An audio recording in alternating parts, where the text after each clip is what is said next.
Espera, no te vayas, no quites este video. ¿Me permites orar por ti?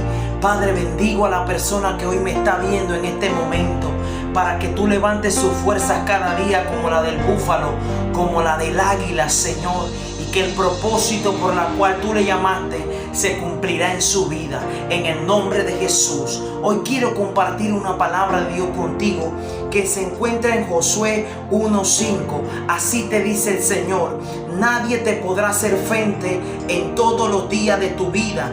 Como estuve con Moisés, estaré contigo, no te desampararé. Esfuérzate y sé valiente, porque tú repartirás este pueblo por heredad. Solamente esfuérzate y sé muy valiente para cuidar de hacer conforme a toda la ley que mi siervo Moisés te mandó.